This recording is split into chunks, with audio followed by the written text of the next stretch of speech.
Hello, Cruising World. Mick the Suit Guy with you. It's Monday. Monday is Tips Day, and it's week 2 of Mike's Tips. Last week, he gave us tips on stock benefits, CPAP machines, and European-style wall outlets. So if you're interested, more information on any of those, look at last week's. All you got to do is go back one number. These episodes are numbered. So we got 3 more. They look a bit shorter than last week's. I haven't read them. I never read them. So we'll see if we can make them a bit longer. If not, I'll throw a couple of bonus ones in for myself that I can think of. Probably ones I've already done before, but you never know who's watching for the first time. I know a few people that watch every week, but there's not that many of them.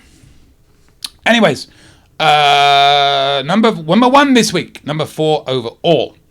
On some of the newer ships requiring you to plug in your room key into the outlet near the door in order to turn on the electrical circuits in the room, an old hotel key card or business card will also perform the same function. Which is very true. You never want to leave your room key in there. Most of the time, the room steward will actually put one of their own business cards in there to keep it up all week. But if they don't, then just put anything in there. If you have any business card, if you have an old, like Mike said, an old hotel key card or anything that shape, you can stick it in there, because there's nothing more annoying than needing the light. Because I don't know if you know this, because sometimes if the room steward's room key is already in there, you may not even know that this happens. But when you come in the room, there's a little thing on the wall, and if there's no room key in there, just an empty slat, the lights will come on, but after like 10-15 minutes, they're all going to go off. You need to have something in there to keep it running. So, but again, most of the time the room steward will actually put something in there, so you are all set and good to go. But yes, very good point, Mike. I wish I could talk longer, because I need to, because otherwise it's going to be like a 5-minute tips show. Could be the shortest one ever. I can't argue. I like to not argue. I like to comment, and I can't really comment on that one. All right, next one, number 2. Although probably already mentioned, you can use the space under the bed to store your suitcases. We haven't mentioned that very much. Leave one suitcase unzippered and use it for your dirty laundry.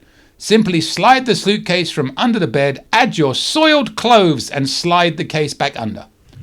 Soiled? What sort of clothes do you wear, Mike? You soil all your clothes? I don't think I soil all mine. They may get a little bit sweaty. I don't think I soil them. We actually, what we do is, well, when I say we, I mean Julie, we bring a lot of those packing things, whatever you call them, and then we will take all our clothes out, and then we will gradually use those for dirty clothes on the way out. So yes, one case for dirties, one case for cleans. Of course, the suits don't get washed every time, so this suit probably ain't been washed in a long time. Don't think it's soiled, though. Soiled to me. I just noticed that's a slightly different. Can you see this in the camera? Like on top is that orange. Underneath it's much lighter. On this side, it's the same on both sides. What happened? Did they run out of material? But definitely orange, creamy. I don't know if that'll show up in the camera. It's weird. Too late to send it back now. One of my favourites, this one. And it's got where's my shoes? I don't know. I got perfect shoes for it too. You can't even see it. The camera's not in there. All right. So yes, we always use to. Now, I will add, this is one negative about Virgin. Not many negatives about Virgin. But our cases would not fit under the bed on Virgin, which is a little bit annoying. So be aware. Don't just assume your cases are always going to fit under every bed, especially if you have bigger cases. But they should fit under the bed. Also, sometimes there's a lot of stuff already stored under there, like extra bedding and stuff like that. So be aware for it not to be completely empty. Like if you bring like 55 bags like we do, mainly because of me with my shoes and my suits and everything else on a long cruise, they may not be able to get all the bags under the bed, but you can give it a good try. Give it the old college try, as they say. Yes, and a very good point in leaving one unzippered. The only thing you've got to be careful of is if you leave one unzippered, this is from experience, Mike, so I'm not picking on you. If you leave it unzipped, you push it in and you pull it out, sometimes, like the cases we have like a mesh that you can zip on one side. So keep that side zipped. So when you open it, not everything just falls out. You can keep that, and always open it from the side that's got the mesh zipper underneath. If not, be very careful when you open it, because otherwise you're just going to tip it on it, if you know what I mean. All right, last one this week. The walls of the cabin are metal. We carry small magnetic hooks available from a hardware store or online to hang things up like hats, etc., and leave more space on the shelves otherwise taken up by these items. Now, I always used to be against this, and Julie said she wanted to try it, so she got these hooks. We got them on Amazon.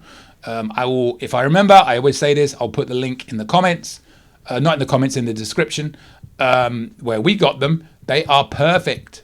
I mean, Mike hit the nail on the head, as they were. Well, not a nail, because it's a magnet. You won't hit them. Yeah. Anyway, so they are great, and they take quite a lot of weight, and you can hang a lot of stuff on there. Does it look the cleanest? Probably not, but you can. Some of the rooms don't have as much space as you might think. Some of them don't have as much shelving space as you may think, especially if you're in a room which only has 2 closets. Sometimes they have 3. Occasionally 4, but most of the time it's 3. Some only have 2. So if you're in one that only has 2, the extra space you get from those magnets can be great. I mean, truly great. Yes, and we hang hats and stuff like that. We don't hang soiled clothes. I can tell you that. Soiled clothes. Yeah, I'm going to pick on you on that one, Mike, for a long time. Next time we cruise together, I'm going to come in your room and inspect your room for soiled clothes. Yeah, I mean, I can't even argue with that. I do recommend it. And there was something else. What else did she do? Because I didn't know if they'd stick to the wall, but they really do. We do occasionally use the in the shower, the clothesline that you can pull across. If you don't know it's there, most people do, but if you don't, there's usually a clothesline you can pull from one side to the next and hook it in on the other side, and use that for like drying off clothes that you use for a very intense workout like I do every morning. I have every intention of doing every morning. So you got that. But there was something else that Julie got. Thing is, she never watches these. You know what she does? She goes, I watched your videos this morning. I go, oh, what did I do? I don't know. I had them on in the background while I was working. I said, well, that's nice, because I guess it racks up my viewing amounts. But it'd be nice if you actually watched what I did. So basically, I have full freedom to say whatever I want about Julie, because she's never going to watch the video. So I could complain about her. I could say anything I want. She's never going to know, unless one of you tells her. Probably not going to do that either, are you? You're too scared. But yeah, so God, what else did she get? It wasn't just that. There was 2 things she started doing. There was the hooks, which are great. Don't matter. I know we stopped bringing our steamer. We used to smuggle a steamer on board, because I used to be like, they never catch it. They're not going to catch it. And I used to think, why are they allowing hair curlers and not steamers? And nobody's given me a good excuse for that yet, by the way. Some people try, they always fail. It makes no sense what they say. But the problem is, for a period of like 5 years, I think we got a steamer caught once, and then 5 cruises in a row it got caught. So they've done something with their security to up it. So there's a tip for you. Be careful what you try and smuggle on board. Be extra careful if you're in Galveston, because they're really strict there. Like if you bring a bottle of wine on there, and I'm not saying they don't do this in the other ports, but I've not noticed it, but they definitely do this in Galveston. If you bring on a bottle of wine, you have to take it over to a desk once you get through security, and they shake it so they can make sure it is wine and not liquor inside there. And they know exactly what they're looking for. And they have a whole lot of stolen and confiscated stuff behind them, and you ain't getting that back. So be careful. Galveston are pretty strict, which can slow it down a little bit, but not much. But just be careful is what I'm saying. Although I will say, and I was a naughty boy, because we just went on the Jubilee for Julie's 50th birthday, and we had the presidential suite. Ooh, it was nice. And we smuggled in, because we thought, there's like 13 of us. So like, wouldn't it be awesome to watch, because it was Super Bowl cruise. wouldn't it be awesome to watch the Super Bowl from the patio? So I bought in a projector and screen, and we managed to get a hookup on the laptop of the game. Forget what, Fubo, I think. I got Fubo because I bought the premium Wi-Fi. I got Fubo, and then two of us, I won't mention the other culprit. I didn't say his name. Both managed to smuggle on a Bluetooth speaker. Although for some reason, and I got this on. You would think they'd be looking for that, right? Oh, I got it on.